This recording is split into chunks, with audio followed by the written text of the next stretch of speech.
Community Affairs Committee's first program of the year. We have a panel discussion, and it's on strategy planning for STC chapters. My name is MaryKay, and I am the CAC chair for 2020-2021.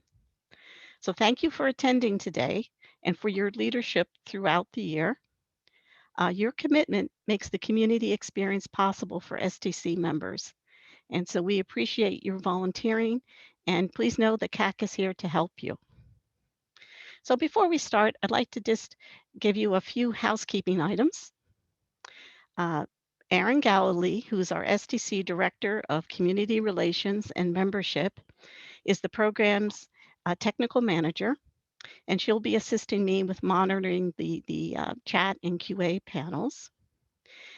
If you do have a question, if you could please use the Q&A panel, and if you just want to give a shout out to friends that you see um, on this program, if you can just use the chat panel. It'll be easier for us to keep track.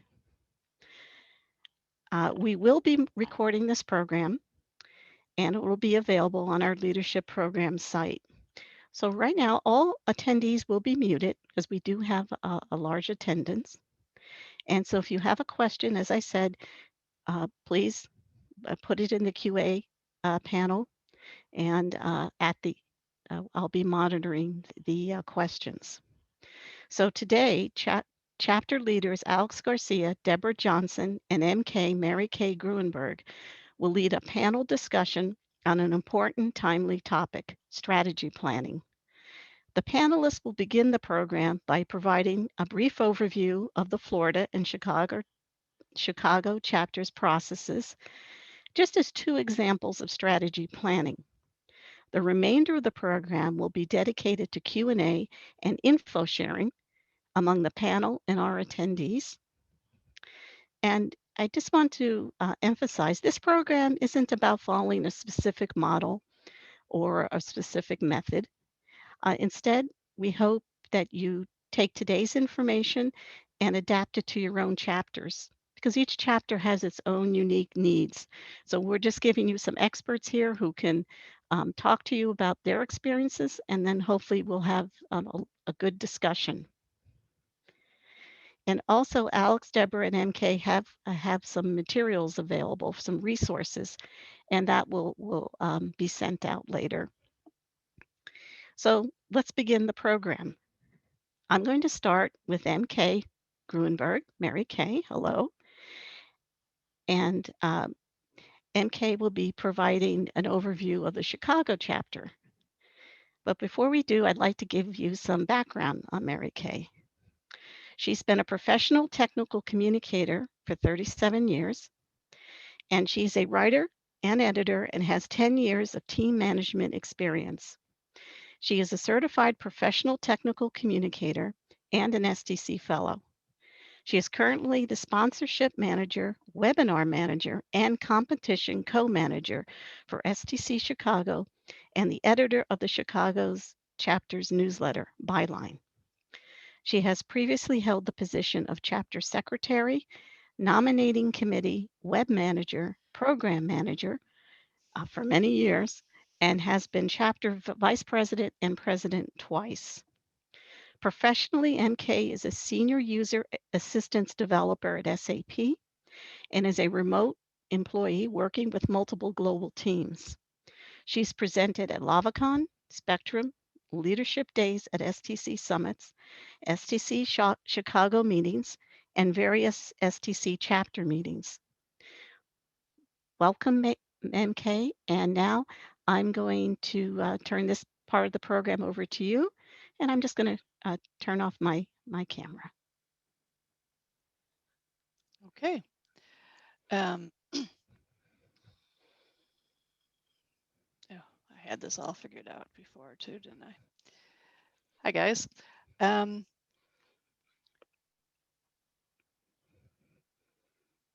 So why didn't this work? So first of all, thank you for that introduction, but Anne-Marie called us experts in I don't know. I don't know about the others, but I don't consider myself an expert. I just know that when Anne-Marie reached out and asked STC, if STC Chicago would like to participate, being one of the larger chapters and one of the more active chapters in STC, we said absolutely, we would love to share how we do things, but by no means do we consider ourselves experts in this area. We just thought maybe what we do can help other chapters. Perhaps if you don't have a strategic plan in place already, or if you do, and maybe it's not working for you, um, maybe you can, do something, uh, take some of this, take it with a grain of salt. So what we do in Chicago, we do what we call a 2-year strategic plan. We meet in the even years and we create a 2-year plan. So 2020 was an even year, so we have a 2020 to 22 plan, which covers our program years run July through June. So it covers our program year of 2021 and 21 to 22. So in the even years, we create a plan that covers a two-year span, and then in the odd years, we meet to evaluate the progress of the first year, and then adjust if we need to, which we almost always have to. And we evaluate we evaluate the progress, we adjust where necessary, and then we progress to the second year. And then at the next even year, before we create the next 2-year plan, of course, we start with an evaluation of that second year from the year before. During our strategic planning, either creation year or evaluation year, all of the current officers are required to attend. But then we also invite past officers, past leaders, and sometimes what we call influencers. So it doesn't necessarily have to be a past officer. Sometimes we've had past program managers or just past committee managers who have been really, really involved in the chapter, and someone that we think just really has something important to say about the future of the chapter. But we do keep the planning team to 10 or fewer, at least we've tried in the past years, because too many cooks, it would be a day-long thing. And actually, when we actually started these things back in the day, they were actual day-long. It was a Saturday. We brought out food. We had them in someone's house, and we literally spent the entire day doing some of these things. But that was before we sort of reined it in, and we had sort of our rules and our limitations that I'm going to talk about in the next slide. Um, so and that is what I'm going to talk about in the next slide, about how to rein it in and make it sort of measurable and actionable. Um, and that's where this comes in. When we do our 2-year strategic plan now, we define no more than 3 initiatives. And for each initiative, first we define an overall goal. Why are we choosing that initiative? What's the purpose of the goal? What's the purpose of the initiative? Then for each of those objectives, we have, for each of those initiatives, we have an objective, no more than 2 or 3 objectives per initiative. And those objectives can be split per year. So if, for instance, your objective is to increase your student membership, that objective can be, maybe you only want to concentrate on that for this year. Maybe that's really important for you for your first year of the 2-year plan. Maybe that's not as important the next year. Maybe the next year you're going to have something that's much more important. I don't know. Maybe the next year you're going to want to focus your membership on, I don't know, new professionals or something, and you're going to split that by year. or it can be something that you're going to focus on for both of the years. That's what I mean by splitting by the year. But then for each objective, now here's where the core of your actual strategy plan is going to be, is you're going to define the details and the action items. And that's going to be just simple bullet lists. You're not going to decide who's going to do things, how they're going to do things. You're just going to define all of your action items about how you think you're going to create, how you're going to obtain these objectives. So here's a sample of what I'm talking about. In 18, 19, 19, 20, this is a sample of our strategic plan. We had our 3 objectives were membership, member involvement, which was volunteers, and local business collaboration. For membership, our main objective was to create a strong chapter membership drive. The year or prior to that, we had sort of let our membership drive lapse, and we really needed to bring that back and really focus on a membership drive. For member involvement, we really wanted to increase awareness of our member volunteer opportunities, and we wanted to recruit new members. That was going to be a focus for 2 years. The first year, our second objective was the first year we were going to build on the volunteer base that we established the year before, at the end of the prior strategic plan. And we figured that was only going to be a 1-year objective, because once we did that, that would be enough to go on and create and help with the rest of the objective. And then the third one was local business collaboration, and we had 3 objectives for that one. We wanted to increase awareness with local consulting firms. We wanted to increase awareness with local TechCom businesses, and we wanted to create a targeted plan for increased sponsorship. And then for each one of these, then we went through during the course of the meeting. We had defined a goal. We stated the objective, and then we put bullet items. How would we do that? So for our membership drive, for instance, we said our action items were we were going to continue and add an annual membership drive, but specifically they were going to create a theme. They were going to create advertising material. We were going to publish articles in these particular newsletters. We were going to post notices on social media, that type of thing. These are the type of details we're talking about. We didn't say what the notices were going to be. We didn't say who was going to do these. We didn't get into that kind of detail. That's for another meeting. That is for another day. But this is where you want to leave it here. And that was all I had for the slides here. But what we did here is after this presentation, after tonight, we do have, for those of you who don't have a strategic plan at all and you don't have anything in your community, we did create a worksheet that is basically just an outline of what I just talked about, the initiatives, the objectives, and then the details. And it's just a Word template with that outline in it, and you could be used as a worksheet for your own community, and you can modify it as you see fit.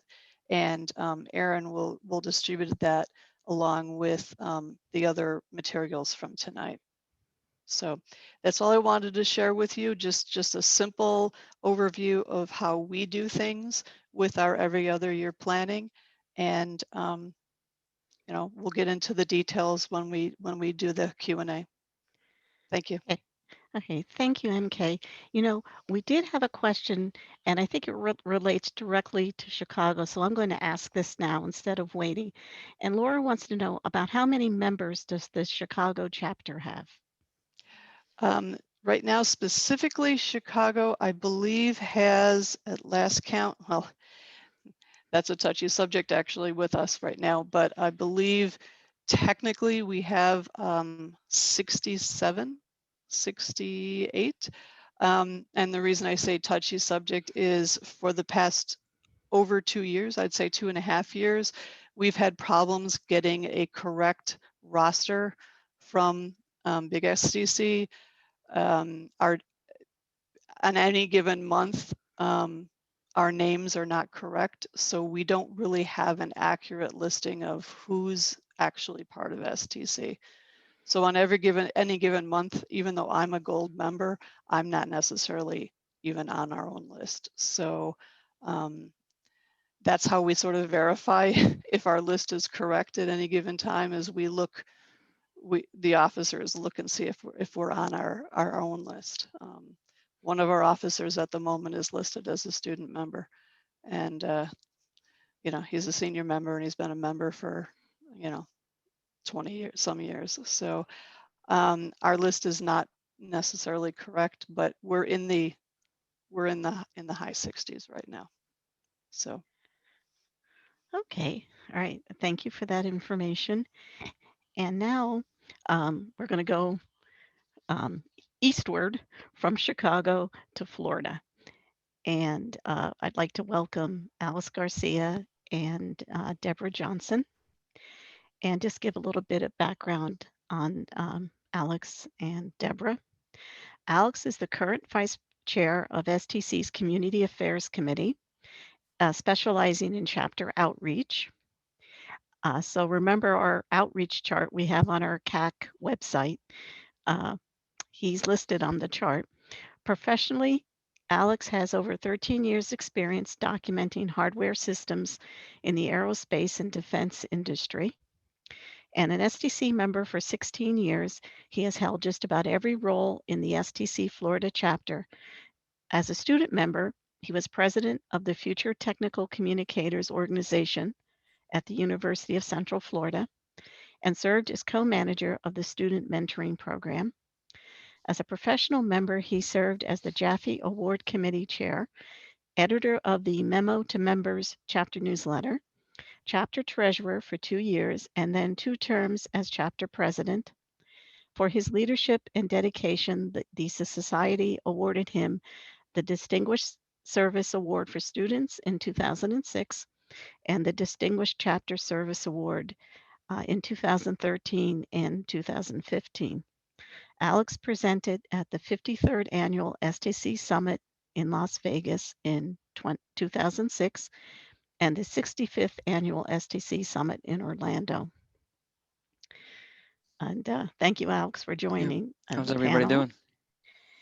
And now I'd like to introduce also Debra. Debra Johnson is the current president of the STC Florida chapter and a member since 2010. She has held multiple offices and roles in the chapter. In her service to STC, Debra served on the Society's 65th Anniversary Summit Committee and attended 5 summits. She has presented at Wash Lines, which is a Florida chapter, a very popular program with the chapter. She's organized 26 monthly chapter programs and joined with other key members of the chapter to transform the local chapter into an increasingly successful virtual chapter across Florida and other states. Under her presidency, the chapter has earned the Chapter of Distinction 3 times, Community of the Year twice, the Pace Setter Award twice, and the Platinum Community Achievement Award. Debra also mentors TechCom college students getting ready to graduate and has developed a student member a year for the past 7 years. For her leadership and dedication, the Society awarded her the Distinguished Chapter Service Award in 2018, and she was also awarded the Gloria Jaffe Outstanding Technical Communicator Vision Award in 2011. Debra has 26 years of professional experience across a wide range of industries and has led teams of technical communicators. And welcome and thank you, Debra, for being on the panel. And now I will turn the program over to Debra and Alex. Thank you. And I'm going to go ahead and share my screen. Let me know when you can see it. Okay, yes, I can see your screen. Okay. Here we go. Hi, everyone. Wow, that's quite a bio. It's like, it's hard to sit there and listen to it sometimes. And I can so appreciate MK and what she goes through with her chapter. It's, we have a little bit of a different, we're a little more agile flowing type of chapter when it comes to leadership strategy and planning. Each year it's different. We have students that come in that are student members that we kind of have to be a little more flexible, but our leadership planning and strategy kind of dates back to 2003, before I ever became a member in the Florida chapter. And I've been a Florida chapter member since 2010, but I was also a student member in Atlanta in 1997. And then I actually was earlier than 2010, but kind of had a break in my membership there. So it's been about 14 years that I've been a member.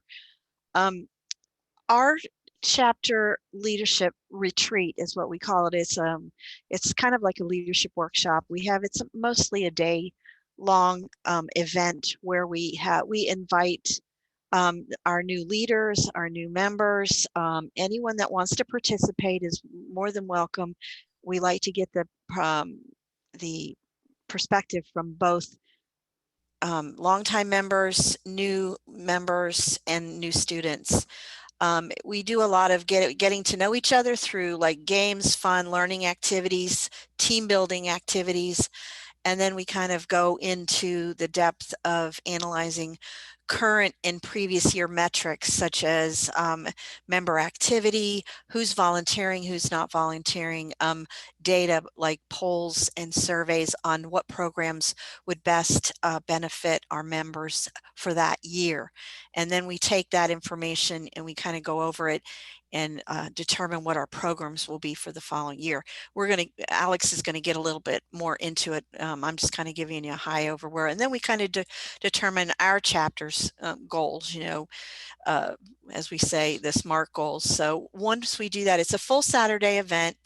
Again, recent graduates can come, veteran chapter members, and we make it kind of fun as social networking, but we do get down to business, and we get through a lot of stuff and determine, where things have kind of been lacking and where we need to go, and then come up with some really innovative programming for the rest of the year. So I'm going to, let's see. Next slide is Alex is going to go ahead and get into kind of what we do in as far as, determining our metrics and going into our goal setting. So I'm going to turn that over to you, Alex.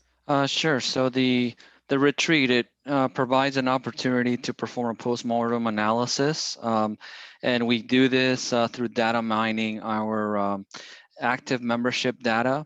And it's a program that's been active since about 2003, developed by W.C. Weiss, who might be in the audience today. And the program, it awards points according to actions that you take throughout the year, and then you can identify members who are active in the chapter and might be ready for leadership activities. And so here you can see that we keep track of our programs and compare them year by year, part of our active membership program. And here you can see we can compare back and forth year after year and discover improvements or areas of improvement, analyze the membership activity and what feedback we got by the surveys. And so we'll go into a little bit of the goals, so the SMART goals. You want your goals when you show up to your event. Once you leave, your goals should be specific, measurable, attainable, relevant, and time-bound. So that's SMART. An example of a SMART goal might be in 2021, the Florida chapter will achieve an average meeting attendance of 15. And so you set that goal and then you analyze whether or not that happened. You want to focus on what went right, what went wrong, because you do need accountability for yourself and for the chapter. Need to learn from those lessons and do better the next time. So what are the benefits to holding a Saturday retreat? Everybody, is giving up part of their day. It builds a better chapter because it provides sound strategy. It gives you flexibility. And again, it gives you an opportunity to review the performance.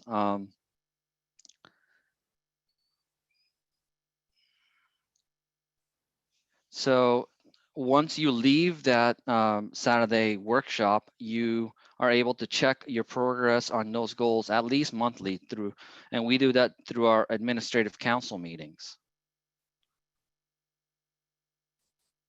So we developed a toolkit that was developed for the summit back in 2018. We developed several branches of this toolkit, and two of them that you can go out there and see today are for the leadership retreat or active membership program that I was talking about earlier, where you can assign points for different activities and identify those members that can be your next take part in your leadership retreat next time. If I can jump in, Alex, if you don't Absolutely. mind. Going back, he was talking about the program planning and setting SMART goals.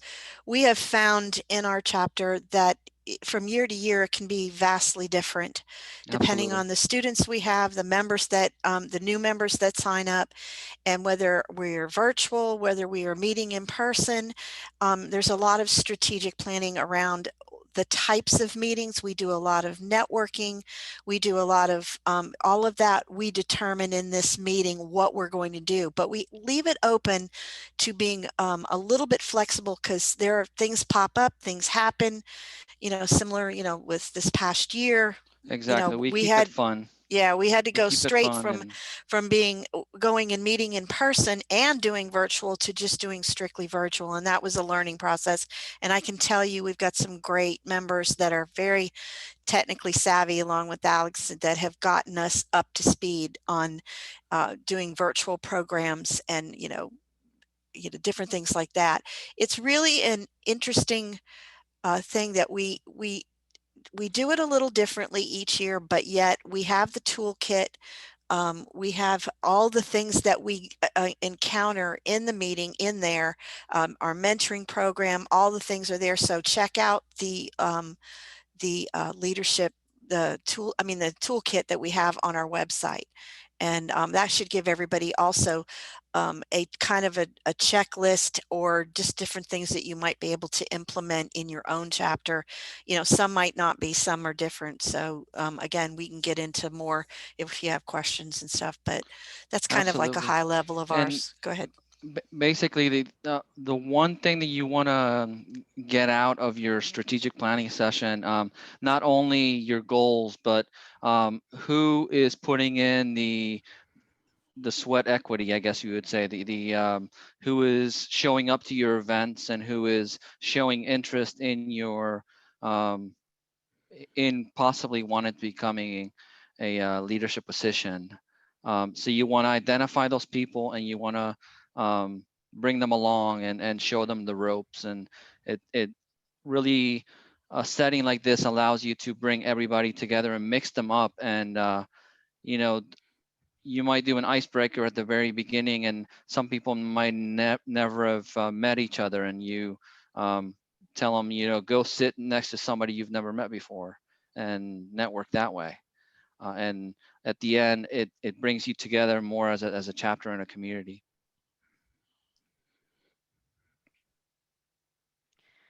Okay. Deborah, were you going to say something? Just like Alex said, it's very we're all part of it. Mhm. There's we have a lot of people we have longtime members, fellows, associate fellows that, you know, have a lot of experience and kind of the elder statesmen of the chapter who've been around for 30 plus years.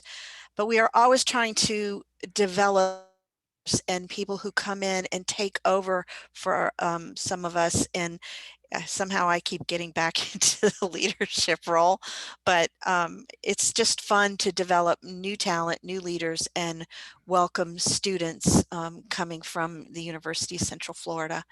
And it's proven to be very good. I mean, we've been doing it since I think 2003, and we've tweaked it as we've gone along. It helps us plan, you know, if we're going to do different programs through STC the main STC website and stuff. So sorry, lost my train of thought. But it's been our key backbone of making sure that we've got a successful chapter each year and been able to do all that we've done with our programs. Absolutely, and the last couple meetings, obviously this one was virtual, all virtual. But before that, you would just get together and, you know, you're asking people to give up their Saturday, so you want to make sure to keep it fun and to feed your volunteers, right? So that's always important. So, but yeah, I guess now we'll sometimes we have virtual happy hours. So we sit and everybody brings, you know, their favorite beverage, and it just keeps us together with this time that we haven't been able to actually meet as a group and, you know, socialize together. Absolutely.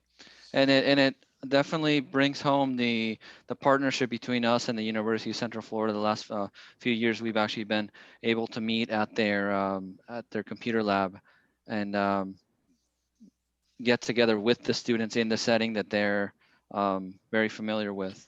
Yeah, we get a good buy-in from the professors there, and they're very supportive of our chapter, and they like the fact that we partner with them and their students.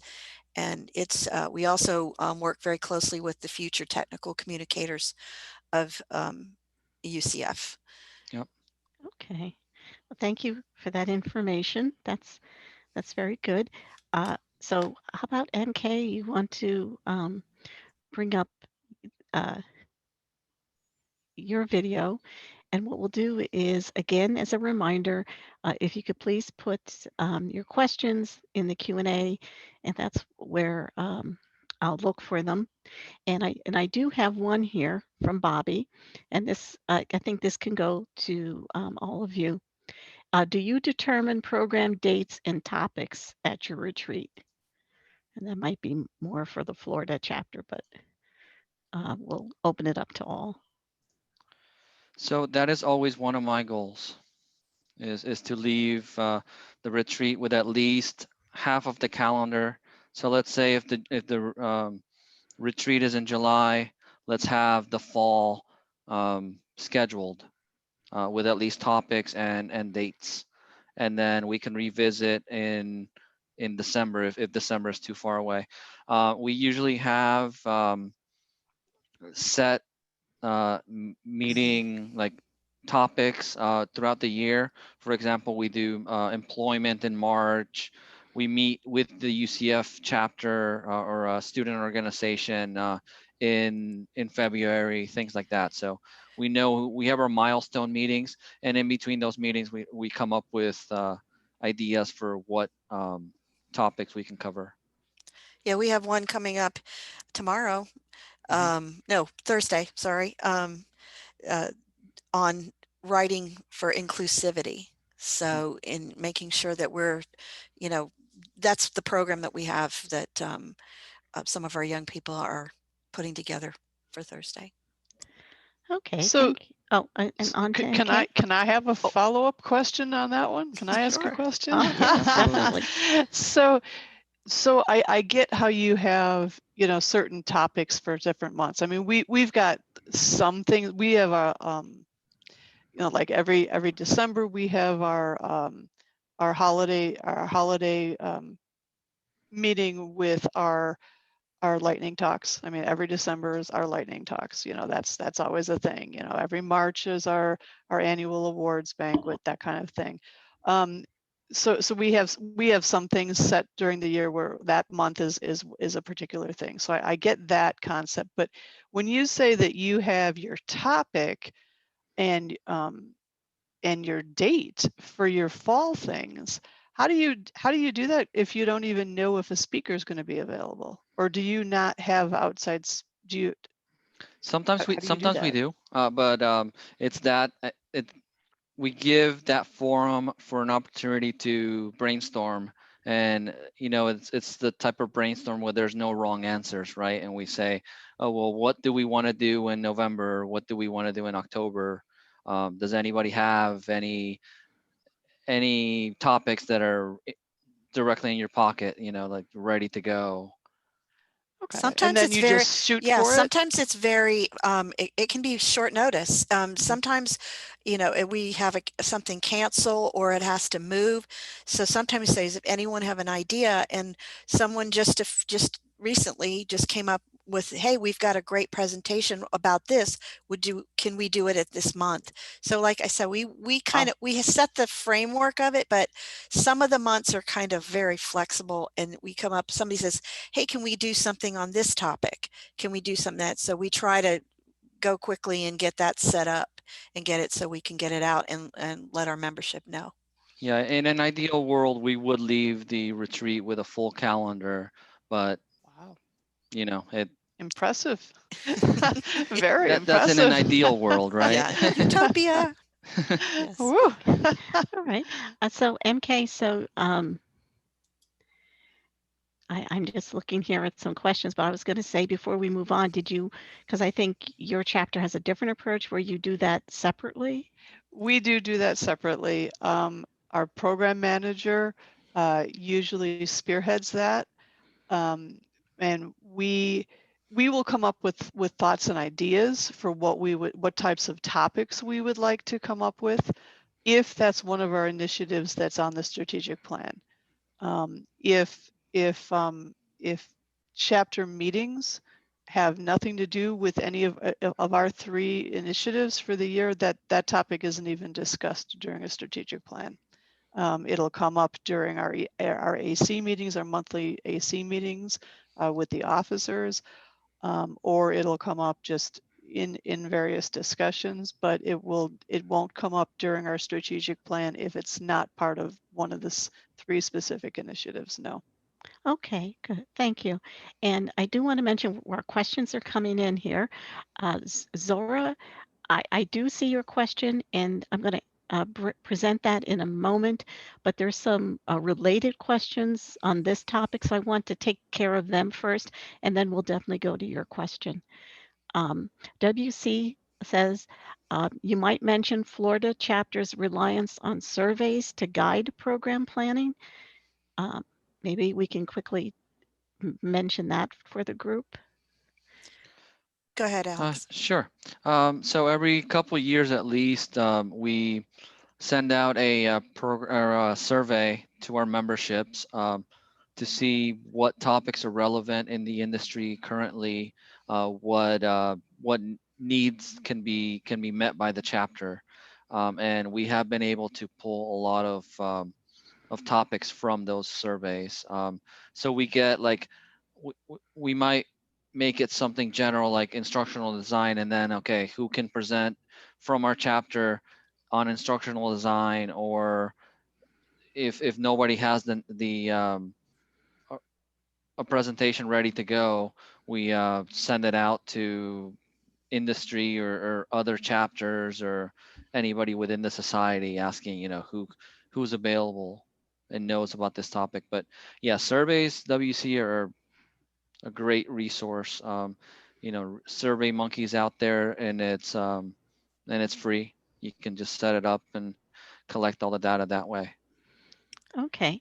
And so before the next question, MK, Wait, did you want to yeah. mention something about surveys? STC Chicago, we used to use SurveyMonkey too when we do surveys. We used to very religiously every other year. We used to do a program survey, and we have been very lax the last few years. We have slacked off on that, and we are due for a survey on that. But when we did that as well, we would not only ask what people would like to see in a program, what haven't they seen in a while, what would they like to see. We also ask two other questions, and it is who would they like to hear from as far as a speaker. Sometimes it's not just about the topic, it's like who would they, who would they like us to bring in. Sometimes they just want to hear from a specific person and not necessarily about the topic. And also, would you like to speak on a topic? Mm-hmm. And we've gotten some people that very surprisingly we never would have thought that they would ever have wanted to present, and we never would have thought to have even approached them, and we've gotten them through those surveys. So it always helps to ask. So Right. yeah, I was just talking to someone from the chapter just the other day about that yeah, we're overdue for our surveys, so we do need to do that as well. But yes, SurveyMonkey is a great tool, and it's free and it's easy to use, and go for it. Okay, that's good. Mike, I think your question's been answered. So if you want to just, put in the chat panel or the QA, if it has been answered, because you have all your program speakers chapter members, and I think we answered that. And how do you find speakers? And I think MK, Deborah, and Alex have I can also. add to it a little bit. Oh, okay. No, they're not all chapter members. We have people come from the university. We have people from other chapters, across the country. We have people we know in the industries. We have recruiting companies such as, that recruit technical communicators that will come and present. So we have a lot of resources and a lot of contacts that we kind of reach out to get different topics that might be of interest to our members. Okay. And we have all of the same. Okay, great.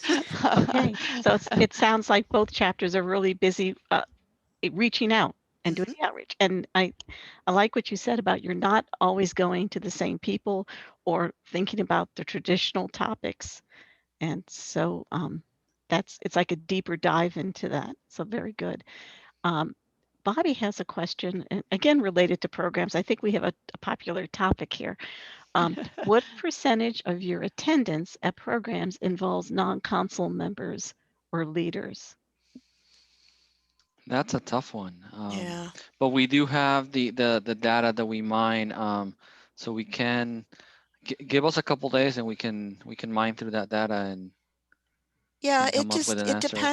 It depends on the program, I guess. Sometimes there's programs that really interest students, but we always have a core member of our leadership and that are council members that are always there to answer questions and to offer advice. But exactly at the University of Central Florida annual meeting, like that one was a sellout crowd last time. It was all students. So it just depends on the topic and setting. This time it'll be on Zoom as everything else is. So that allows even more people to attend our meetings from everywhere. So okay. And Marie, I didn't quite hear the question. Was it students versus? No. Yeah. What percentage of your attendance at programs involves non-council members or leaders? Oh, well, for Chicago, I mean, we only have the 5 council members. We've got the 5 officers who attend all of our meetings, unless there's something, a personal commitment. But in general, all 5 of our members will attend that, and our average attendance at our regular educational chapter meetings our monthly meetings, our average attendance is 20, 18 to 20. So I guess the percentage is, 25, 1/4 to 3/4. And on our webinars, our average webinar is 30 to 35. So, and on those, it's usually just one officer to the other 34. So it's a Okay. very high percentage of Okay. non-officers. Thank you. Thank you for that. We're going to go to a different topic now. We're going to move from programs, and I'm also probably going to ask Erin to answer this too. But this is from Zora, and I had mentioned. I see another question came in on program meetings, but I want to. Zora's been waiting very patiently, so we'll come back with Laura. Zora's interested in the growing the virtual chapter. And she has mentioned, that Florida mentioned the virtual chapter, and I think MK also talked about virtual webinars and things. So she's just interested. They're from the North Texas Lone Star chapter, and they're trying to grow our membership base virtually. So I don't know if Erin wants to lead with that answer, or we want to go to Debra and MK and Alex first. Come on, Erin. Yeah, I'll toss in the first a tool that you can use. It's part of the community reports. It's the final one. There's 4 that you can use, and the 4th allows you to pool people who are not involved in communities by state. So you could actually, so you had mentioned Oklahoma, Arkansas, you can pull individuals from those areas to include in your own outreach. So if you were having a webinar that you wanted to expand your ask, you could definitely pull a list with some of those and include some of those folks. If anybody has any questions about that, they can always send a note to me, and I'm happy to help go through that. But there will be people there by state that have the state in their member profile that aren't already attached to a community that you can definitely utilize to expand your ask a little bit if they're closer to you geographically, if you're the closest one, but they're just not a member. Okay. And we have recently done some work on our community reports, so they all should be working properly. But if anybody has any questions about the community reports, definitely let me know. Okay, and that's I do. Yeah. You can chat, no worries. No worries. Yeah, Erin is, as we all know, Erin is our STC membership and community relations manager at STC office, and she's one of our treasurers. So when she says call me, she means it. So if you have any problems or issues or questions, okay. So we'll go to Debra and Alex about launching into the virtual membership, and then we'll go to MK. Okay. Go, Alex. So I would say before the pandemic, we were meeting in a mixed mode type of chapter meeting, where half of us would be at a local restaurant or some other type of free setting, and we were set up the projector and all the other electronics. So what you want to make sure you have, Zora, is a good internet connection where you are, and good audio equipment. So, and at least 2 laptops. So one of them to run the virtual environment, and another one to monitor the chat. So you want to have an in-person moderator. And now that all of us have been virtual, we've all been Zooming for the last, 10 months. So we're all pretty familiar with how the virtual environments go. But yeah, when it's a mixed mode, it's more challenging because you need an in-person moderator, an online moderator to make sure that all your virtual attendees are attended to. So just it takes a little bit more legwork, but when you're all virtual, you still want to have a moderator to moderate the chat while your presenter is occupied. But So we do have somebody assigned to that task every month. So. Okay. It gets challenging because if you're in a mixed mode presenting where you're all together and then you have some people that are virtual, it can be really hard because if your technology goes down, and we've had that happen where, you know, we've literally lost internet connection, we've had to go off people's cell phones to get internet connection. You have to be really quick on doing that. It's been a little easier virtually, but we've lost that group connection that we loved so much, going and meeting for, you know, and everybody would get food and we would sit and eat and talk and, you know, listen to the program. Exactly. Okay. MK, do you have a comment about moving virtually or expanding virtually? Pre-COVID, our standard was our monthly meeting, our monthly core meetings, that, you know, we called them our chapter meetings, were live and in person only, and it was always at a restaurant, or sometimes they were in an office setting, but food was always involved. Dinner was always part of our thing. We did attempt twice to have a virtual component to it when because every now and then we would pay for, you know, a very fun speaker to come in. And we tried what a couple other chapters had tried. We tried Facebook Live because we had been told, oh, that was a really good thing. And we failed miserably at that. And there was another cell phone app that we had tried, and we also failed miserably at that. And it was partially because of the location we were at. We had bad internet connection at the one, and we had bad cell phone connection at the other one, so that we just failed miserably both times. We've never tried the whole computer and Zoom thing. I honestly don't know how it, I mean, I guess I could ask you guys, how does it work, like with the background noise, if you're somewhere where there's, you know, if you're in a public place? I don't know. I just don't know.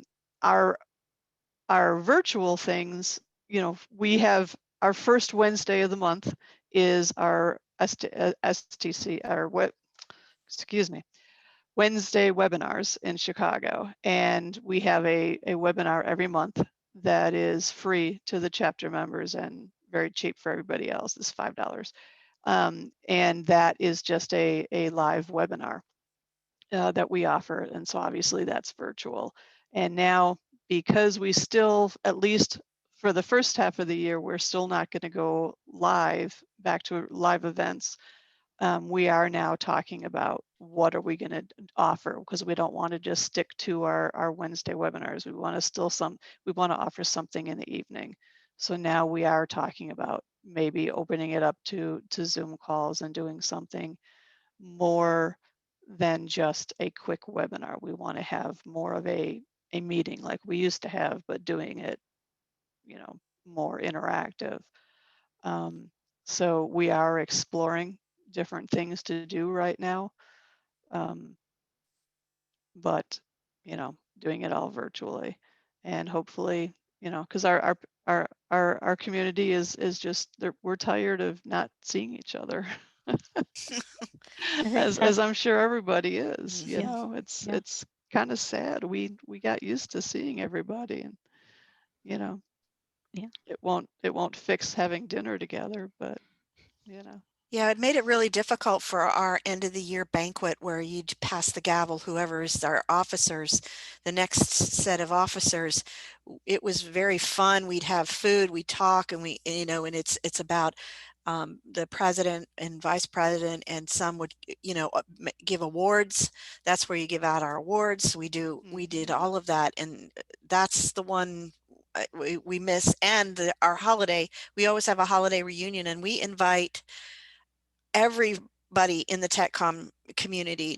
They don't have to be a member. They don't have any, it's like if you worked with them, a lot of people will show up that actually aren't members just to say hi to everyone. And that's been the hardest part about this, and doing it virtually is very good. I mean, you can kind of control the situation, and you don't have all the noise in the background and stuff that you do in a restaurant, because that was very challenging. Yeah, it's more of a controlled environment. Yeah. It's But we did invest in some good equipment, Mhm. good microphones and stuff like that. So for the in-person things, and we have great people that actually monitor and moderate and handle the technology. That leaves us in leadership or the presenters free to, do the talking and ask questions, do whatever we have to do. So that's another thing, is we've got great people in good places to do that. Okay. Yeah, Well, and I think you brought up several good points that I'll just and some said I recommend the Blue Yeti mic. Mhm. That you got the infrastructure in place, and sometimes you just don't have the time. Mhm. This COVID hit, and you didn't really have time to a lot of chapters. But I think you brought up some good points. One is have the right equipment and invest in it, because even if we go back, hopefully we'll be going back soon with the in-person um, meetings and programmings, you might want to keep that virtual. So it's not money lost. It's an investment. You can think of it that way. Um, and then also having enough people to to support something like this, because it is labor intensive too. Sometimes people think, well, it's just online. It's really easy, right? No, I think sometimes you have more work. So that's good to hear. Thank you for those insights. And I do want to go back. Laura had asked, and I think MK touched on it, but we'll come back to it. How much do you charge for your programs? In Chicago, we charge, well, now we charge, it's free for STC Chicago members. It's and students of any level. It's $5 for STC members of any other STC members, and it's $10 for non-members. Okay. And when dinner's, like if we were to meet in person and dinner's involved, then it's I think it's what was it? It was $10, $15, $20, something like that. So. Well, Alex can go over to some of this, but when we were in person, if they came to a restaurant and had to buy a meal, we usually didn't. We didn't charge, especially some of the places. Mhm. Because some of the places would give us their room if they ate, if people would eat. If they didn't, that was the trade-off. Everybody's got to buy a meal, to support, to patronize the restaurant. But Alex, go ahead with the what are we Yeah, doing now? currently it's $6 for STC Florida chapter members, and $12 for non-members. So, and that includes any STC members from anywhere else. They're always welcome. And currently, we're running for our student members in the mentoring program. It's free, and so we encourage student membership that way. We had joint meetings with the Lone Star North Texas chapters over, and that meeting was no charge for a group joint meeting for us, our chapter and their chapter. So sometimes it just depends on the program too. Okay. And we do have a related question. Do you go by the honor system? Do people just say what category they are and pay the associated fee, and you leave it at that, right? Or Why, unless it's yes. something very expensive. And you'd be Pretty amazed much, at yeah. you'd be amazed at how many STC Chicago chapter members we have. um, yeah. Yeah, when we had in-person meetings and like we were at an expensive restaurant and we had to pay for the meals. If there were people there that I knew for a fact were not, chapter members, I would very discreetly ask them when they were checking in. I would say something like, I think you checked the wrong box when when you registered, and they would usually go, oh yeah, maybe I did. Oh, I'm sorry. And then they would, they would pony up. But since we've gone virtual, I haven't bothered. If they don't want to pay the $5, I haven't bothered to say anything. But it is surprising that a vast majority of people are not STC Chicago members, and yet they do sign up as members to our webinars. So sad but true. That's when you say, and what would you like to volunteer for, dear member? Exactly. Yep, that's I do make a comment. I usually do slide in a comment there about, wow, we've got a lot of new STC Chicago members here tonight. But I think it usually goes over people's heads. I mean, it's all in fun. I mean, Yeah. it's just, And yeah, and you never know, they may join. The idea is we want people to be involved and to enjoy the the program. So at least Sure. they're there and they're listening. So Yeah. Just a quick note that Laura has said that I think this is South Central Texas. We're now doing free for our chapter members and $5 for everyone else. But when we meet in person, people would bring their own food. And we've allowed students to come free for years, but we did not get many students. So that's just another input from a chapter. We do have a question from Heather. And she says, what tool is easiest to set up for receiving meeting RSVP payments? we use PayPal because the people paying don't have to have a PayPal account.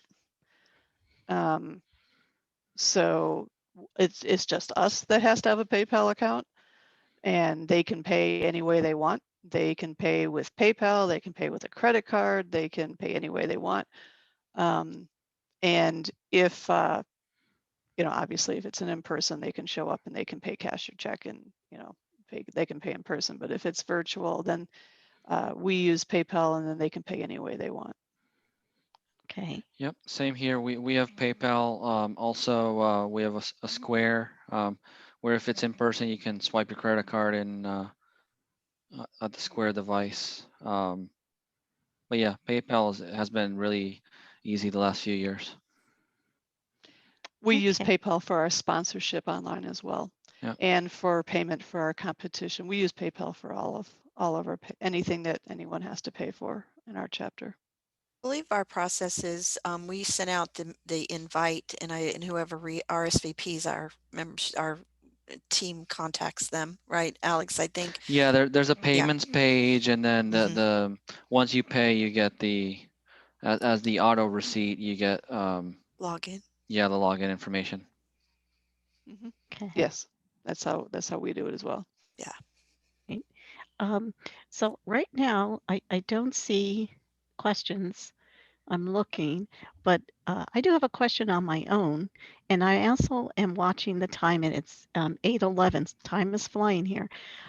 This has been very informative.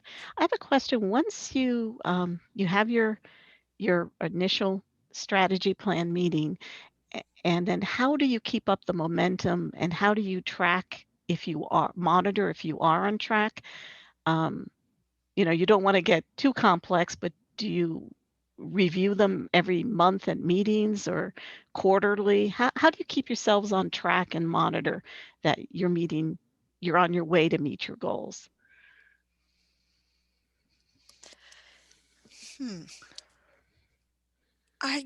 In our situation, and Alex, correct me if I'm wrong, and for all those of you who don't know, Alex is my immediate past president as well. So as long as I'm president, he's got to be immediate past president. But it's more of a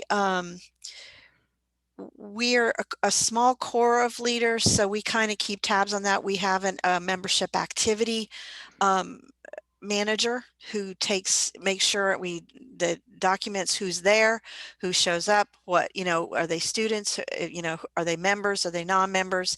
And that's where we have our activity program where we check off, and at the end of the year, we give out shirts, STC shirts like Alex has on, Yep. as a reward for their activity and volunteerism and everything that they do.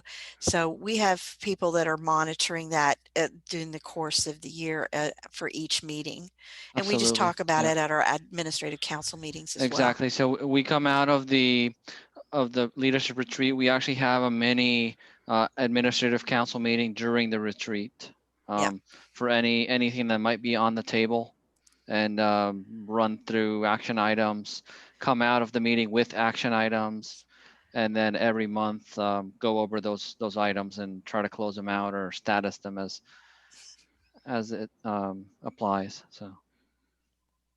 And for us, as you saw, we come out of our strategic planning meeting with a bullet list of action items, and those action items make their way to the administrative council agenda as well, and we follow that as well. And then we also, when we then, turn those off, for instance, if one of the initiatives was on membership or membership recruitment, those action items would be turned over to the membership committee manager, and then that person would then follow those. And every one of our committee managers monthly does a report on what they've done that month and then what there is still to do. So that bullet list of to-do items would then be on that list every month, and we could just follow along on what's been accomplished and what's still left. So yeah, that's how we a lot of the tabs. things that we do also is not program related. It's just chapter business. Whether, we've got different things that we have to deal with through the chapter, membership, our mentoring program, that we have a lot of things that go on. So we have reports, like you said, MaryKay. Right.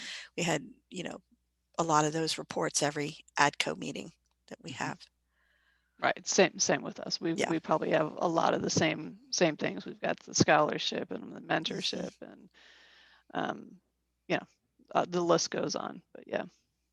Okay, because it is important to to monitor, and it sounds like you all have processes in place to see how well you're doing, right? And corrections. So I'm looking, and again, it's getting close to that time. So I think I'm going to invite attendees, if you want to type in the chat panel, is there a challenge that you personally, maybe you've tried strategy planning or haven't attempted it yet, seems a little overwhelming? Is there one thing you'd say, you know what, this is my chapter's biggest challenge, to either complete a strategy plan, to perform it? I know that Debra, MK, and Alex have given us a lot of good resources. So when this is over, Erin will send them out, and you'll be able to, look through them and see, how you want to adapt them for your chapter. But I invite you to, just type in the chat panel. If, again, the question would be, this is my biggest challenge, or this is my leadership council's biggest challenge when it comes to strategy planning. So I'll give you a minute. Okay, we have some coming in now. And then maybe once I read the responses, you might be able to give people some advice and tips from your experience.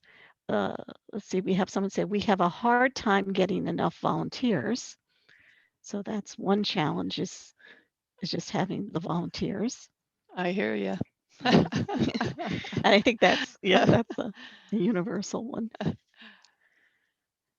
We had that discussion just last Saturday. It's the same people. It's the same core group of people doing the same thing, and over and over and over. And we had a long discussion on Saturday about how to get new blood into doing the thing. I mean, we just finished, working on our CAA application, and, yes, we were able to check all the boxes off, and it was wonderful. But if you looked at all the names of who did everything, it was the same name and the same name and the same name. And it's like, it was exhausting. So, you know, our goal is to get new blood and not just keep recycling the same people. That's a challenge. Yeah, definitely. We go through the same thing. And, you know, just to remind everybody, on our website, we have our STC Community Building Toolkit that we deal with a lot of this. You know, we talk about our, our ADCO meetings and Community Achievement Award and, you know, communications. It helped. We went through all this, and so we kind of put everything that had been successful for us over the years into this toolkit. So maybe a lot of the answers or something that you could you know, work into your community or would be helpful. And a lot of the awards we give in our chapter are joint meetings with colleges for the university student clubs and statewide initiative, because we've just recently, you know, just in the last, it's not been too long that we've merged with 2 chapters just Yep. in, we had the Space Coast and then the Sun Coast chapter.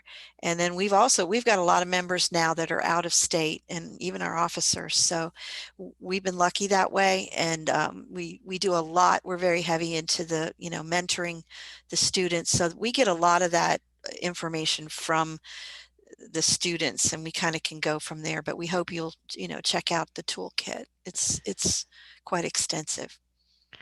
Okay, and there seems to be a theme here again also. Uh, and in our India STC chapter is here, so thank you very much for attending. And let me see, whoops. They also find it tough to get new members.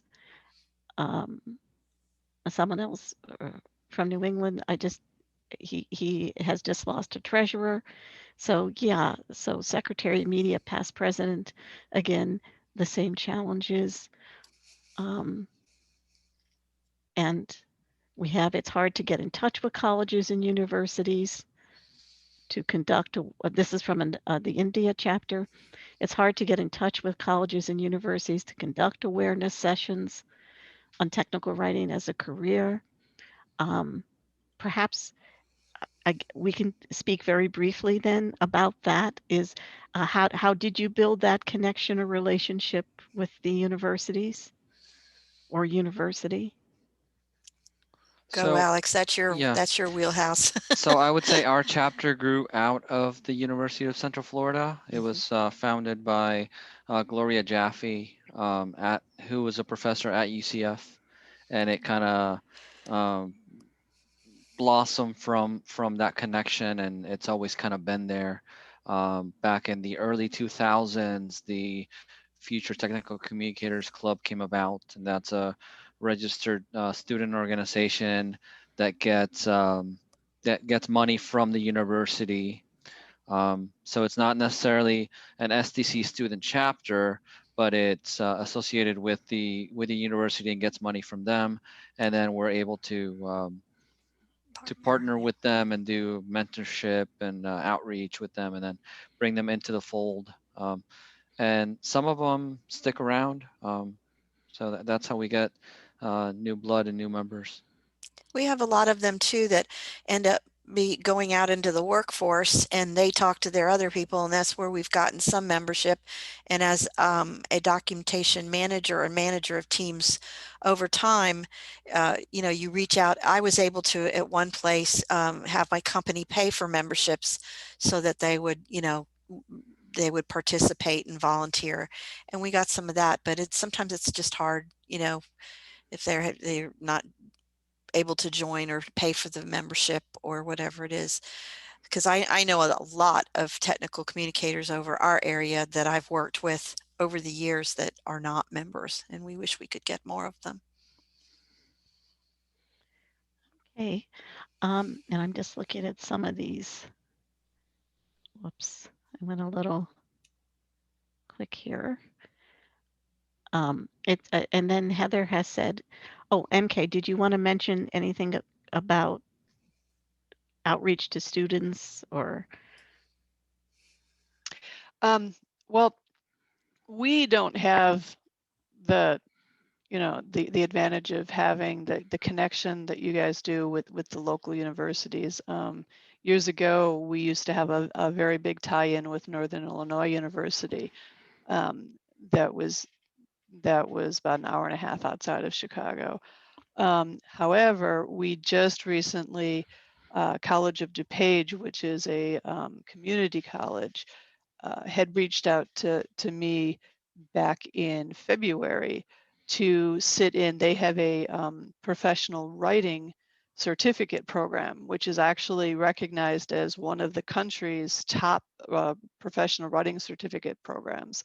And they reached out and they wanted someone to sit in on a panel to represent technical writing to their students. So I actually sat in and spoke at the university back in March, right before the world shut down. I did that in person.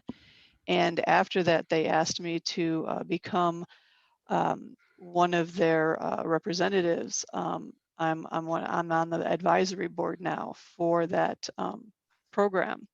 And I have been talking up STC big time, and they actually are they started looking into developing a student chapter, but then they quickly learned that a student chapter for a community college really wasn't going to work because of the quick turnover and everything.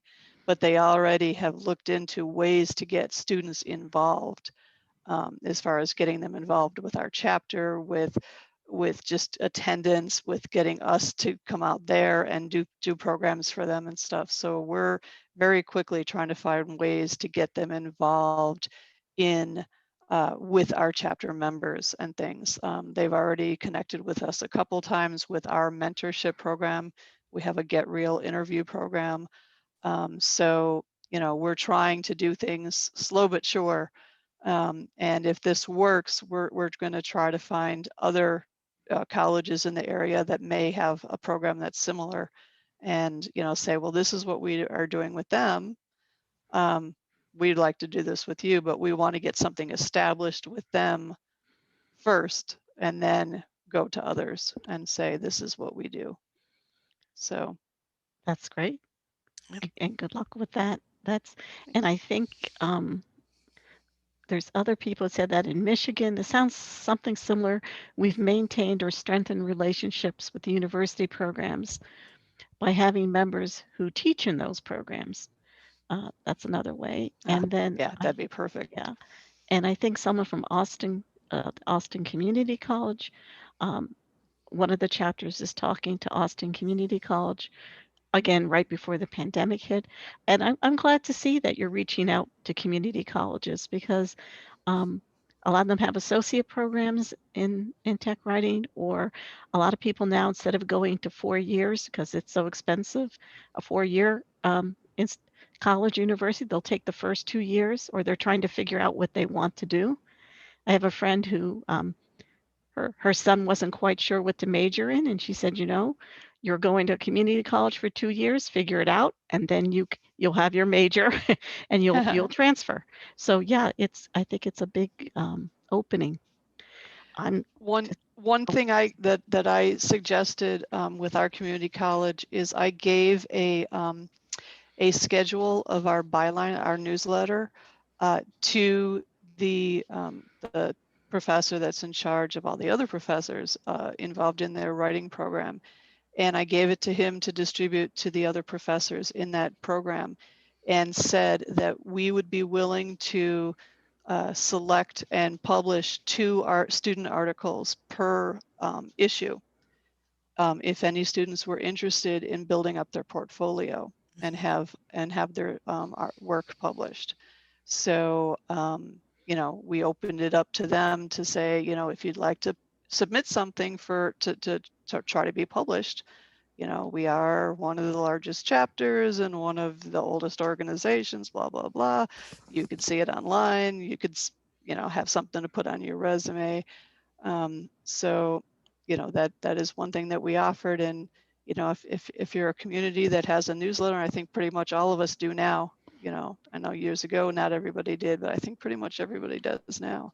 That's something that you could offer the students. Mhm. You could even do, you know, do that via a contest, you know, contact your local community colleges and say you're going to have a writing contest Absolutely. and, you know, open it up that way. Those are those are great recommendations. Thank you for that. Not to be a clock watcher, but I know everyone has had a busy day and it's 8:28. So I want to get one more question in and then I'll let um, Deborah, MK, and Alex perhaps, say anything at the end that they had wanted to say. I just want to get in with Heather because she has a different topic. And she said, it seems like one way to build volunteers is for their employers to also recognize their efforts. Is there a way to promote volunteer efforts to their employees? For example, awards. Have any of you tried to reach out that way? Mhm. So I'll say with the background of the Gloria Jaffe Award, Mhm. so that was originally geared towards prestige within industry, and so you would have representatives from companies submit their technical communicators for the award, and if their employee ended up getting the award, they would show the trophy in the trophy case at the front entrance, things like that. So it was mutually beneficial for everybody. Okay. Um, and then I think Mary Ann says a couple years ago, we intentionally focused some of our programming on topics that supported the curriculum of a course and held those programs during the class time in space. And that earned STC Southeastern Michigan a Pace Setter Award. So that's another um, suggestion to do that. And also, I think Zora had mentioned, can we invite people who are not chapter members to join? I think that's her question. And we could say absolutely yes, because there's people um, who once lived in a regional area and have moved, and they still want to, keep their connection. Or there's people who don't live in a certain geographical area. Perhaps they're thinking of moving there, or they want some sort of a connection. So yeah, I know when I have been working with some chapters, um, I often see people from outside the state and outside the country too. I had someone who was in Singapore, perhaps, and they had joined a chapter. So it could have been they were in the States and then had some sort of work arrangement. So I hope, Zora, that answers your question and you could, follow up with Aaron on that. And I'm looking very quickly. Okay, Zora says we have teachers and professors on our board, and that's helped us build bridges with our student community. So yeah, that's another good We get a suggestion. lot of requests sometimes from the teachers at the university for us to look over portfolios and to see what we could do to help them submit something. I've been doing that with my mentee and as well as others, where we can look at it and say, well, why don't you create something? Because they always say, well, I don't have any experience. How do I go and get something that I haven't done yet? I said, make it up. Make it up, but write well. Make sure that it follows all the principles and it's clean, clear, and it's concise, and from what you've learned in school, and just pick a topic that you love and that they're interested in. Create some instructions for that and put that in your portfolio. It's how you write and what they're looking for to make sure that you can do the job. So I think they really like that. Okay, and I'm Absolutely. just looking at the time for wrap up. This has been great. I think the time has just flown by, and thank you so much, Deborah, MK, and Alex, for I will use the term MK expertise. I think that is totally appropriate. Um, and thank you once again. And how about if you just have any closing statements? Um, MK, I'll start with you.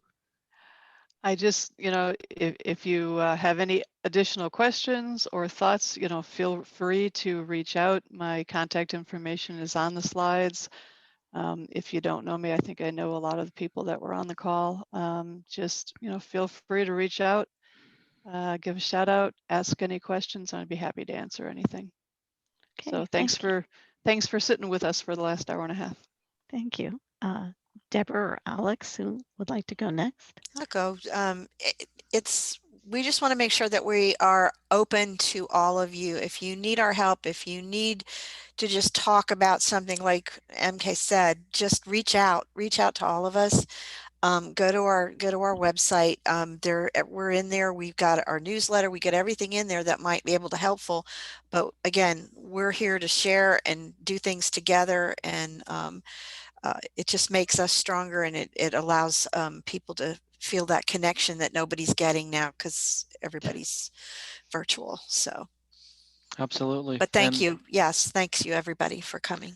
And likewise, you can reach me via the CAC site or on LinkedIn or on the Florida chapter website. Either way, always available to answer any questions or to come up with ideas of how to better serve and how to better reach your chapter members and help your chapter achieve its successes. Okay, great. Thank you, Alex. And again, Absolutely. thank you, everyone. Thank you, Deborah, MK, and Alex. And thank you all for joining us. And I did have one comment, and we got onto other topics, but it was with volunteering. And I think it's important enough to mention this. I've been seeing, in my responsibilities as the CAC chair, that a lot of brand new STC members are looking for opportunities. So they may not be ready for vice president, secretary, treasurer programs, but they're ready for something. I think it's, again, the networking. So I really uh, recommend that you reach out, look at your rosters, and find out who some new STC members are, and welcome them and see if you can recruit them. Again, thank you for joining us, and you all have a good night and a good day. Thank you. Good night, everybody. Good night. Bye.